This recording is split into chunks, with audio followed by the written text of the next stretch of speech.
Maka Imam Hasan Basri melanjutkan dalam kalam hikmat yang lain, innama anta majmu'atul ayyam, engkau adalah perkumpulan dari beberapa hari. Hakikat manusia adalah perkumpulan hari. Kiban maksud perkumpulan hari? Tanya gubi umur oleh Allah dibatasi. Udip tanya antara 60 tahun sampai 70 atau 75. Diroro untuk 64 bonus lebih darinya. Sama dengan udip katanya dalam jangka waktu 70 tahunnya kan perkumpulan dari uro. Lam ditunyo leher tu 60 uro, lam 2 tahun kata kali aju tak kali sampai 70 tahun. Berarti perkumpulan dari hari-hari yang kian hakikat manusia yang sebenarnya.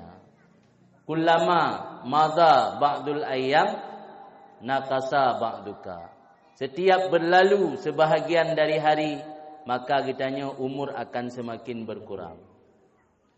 Maka yang sepantasnya takun pada saat tak peringati urau kelahiran kan panjang umur, kurang umur yang sebenarnya. Maurun salah tu melagu panjang umurnya, padahal yang bebut kan panjang umurnya, kurang umurnya pada kan panjang umurnya.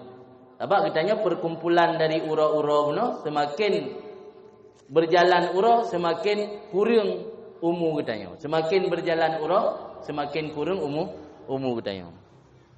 Maka urangnya harus tersadari lepu tujuan dari udip katanya.